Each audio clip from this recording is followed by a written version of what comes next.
Hello, my fellow Milanisti. I'm going to do a season review that's very different to any other podcast. Specifically, I'm going to look at management and I'm going to give you a grade on their performance this season. So we begin with part one, which I have dedicated to none other than Zlatan Ibrahimovic. I don't think I need to remind this particular fan base that Ibrahimovic is not and never was a Milan employee. He was chosen by Jerry Cardinale to be his advisor, aka concubine. We always wondered what his role would be and how influential that role would also be. And as it turns out, it would actually be very influential and he would have a hand in the demolition of the club as well as the youth team throughout the season. So he does deserve his own rating for this performance. Rumours are that Ibrahimovic played a huge part in the hiring of Fonseca, picking this manager who had not demonstrated the capability to succeed at a big club before. And he was very forthright and very open in the media in talking about this coach. A quote of his was, "Fonseca fits our criteria perfectly. He brings a dominant and offensive playing style, and we believe he can bring fresh energy to the San Siro." The media rightly questioned why Fonseca.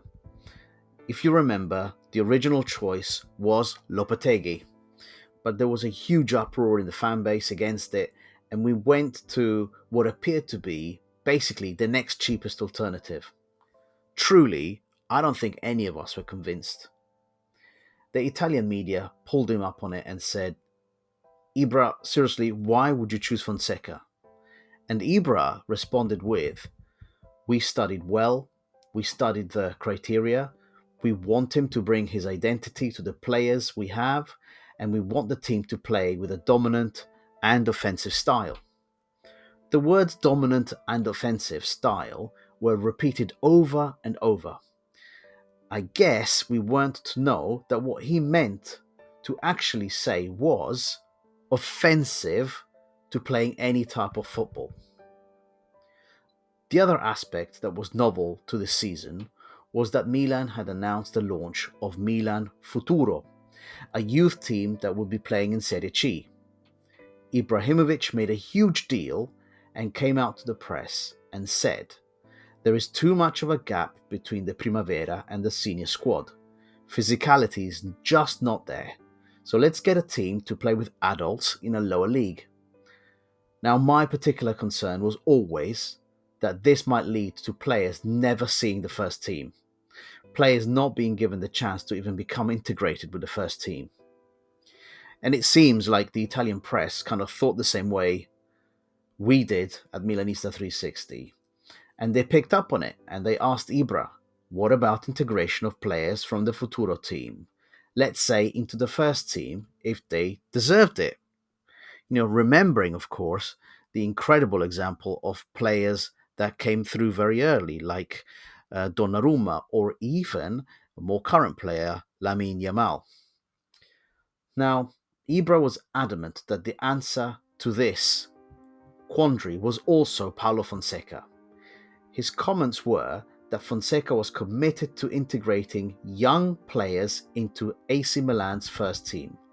So he highlighted the club's initiative to bridge the gap between youth and senior squads through Milan Futuro, going as far as saying that Milan Futuro and the first team were considered one entity. Again, looking back on it, that's a ridiculous take. Of course, as the Milanisti watched the games and saw Fonseca, we realized that he was actually an identical extension to Pioli Ball. He even used the same formation. Youth players were never utilized until injuries mounted to such an extent that he was left with no choice but to bring them onto the pitch. Paulo Fonseca had absolutely no plan to bring youth players into the first team. Quite the opposite. We came to realize that the youth players were basically being utilized simply to fill the Champions League quota of homegrown talents to enable a squad that was often fully foreign to start games. On a personal note, to see a Champions League squad without a single Italian player, without an Italian coach, was quite shocking to me, and a demonstration that Ibrahimovic had a direct hand in the degradation of Milanismo. Because of this, it is my ultimate judgment that Ibrahimovic had a direct hand also in the failed Champions League campaign. But let's take you through some highlights of this egomaniac's journey. He is rumoured to have ensured his son, Maximilian Ibrahimovic, signed his first professional contract with us in July 2024. In fact, the rumour goes as far as saying that he instructed negotiations for Maximilian to take priority over the ones for Francesco Camarda. This is a good segue to the Milan Futuro project.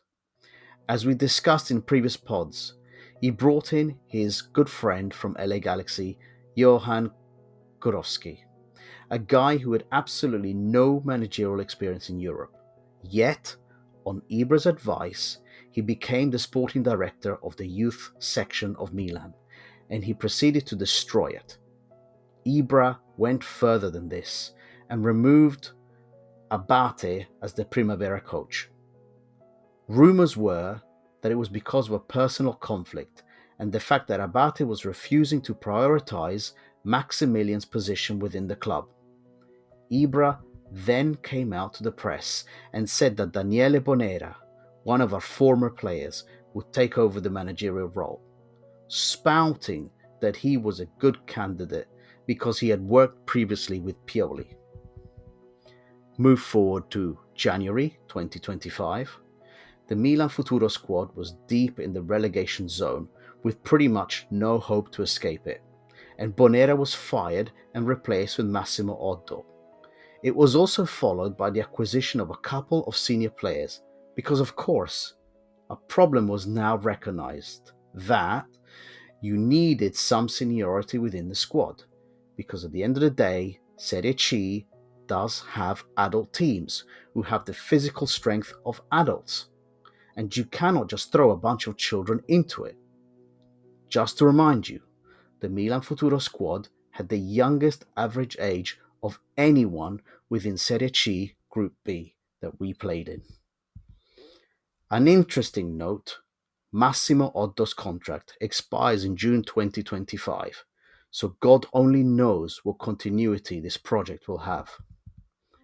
Fast forward to today, and the Milan Futuro project is no more. The team was officially relegated through a playoff to Serie D. As it turns out, the youth team will receive a reprieve. It looks like that due to insufficient numbers of teams registered within the league, Milan will be able to register a new team to play in Serie C. They will have to go through the humiliation of changing the name of said team, as Milan Futuro was officially relegated. So, what name would you suggest? I think Milan New York Cacaheads would fit really well. Of course, Ibra would not be Ibra if he did not come out with ridiculous takes throughout the season. Some of his best takes are here. I am not paid by Milan. Understand, I am not a Milan employee. I work for Redbird. I am in command. I am the boss, and all the rest work for me. I am not here to save anyone. Even Boban hasn't understood what my role is. The embarrassment continued, and he even did a video with none other than the culture clueless YouTuber iShowSpeed, where a homophobic joke was made, which of course annoyed Redbird because they're very much about selling the brand to all customers. So now we come to my judgment on Ibrahimovic's performance this season. I would score him 0 out of 10. I would give him an F-, GTFO of being anywhere near my club. I'd say that I hate you and what you've done is ruin your entire sporting legacy with us. Today, Ibra's role is much more diminished. He has gone extremely quiet, pretty sure that management at Redbird told him so. This all started when Furlani went over to New York City and spoke to Cardinale directly, pretty much putting his foot down and saying, "I'm the CEO, I make the decisions, you have to give me control." From that day, Ibra has really taken a back seat. From me, I wish he would leave. I wish he'd never joined as a Redbird advisor, so that my main memory would be the player who gave us the 19th Scudetto, the man who led players to perform above their level, and I would have remembered him with fond memories. But instead, in my mind, he is candidate number one to be removed. He is toxic, we don't need his amateur opinions and his enormous ego at the club. All the evidence points to the fact that Ibrahimovic has no experience at advising how a club should be run, either at senior level or youth level. As Boban said, he should spend some time reflecting on what he is doing.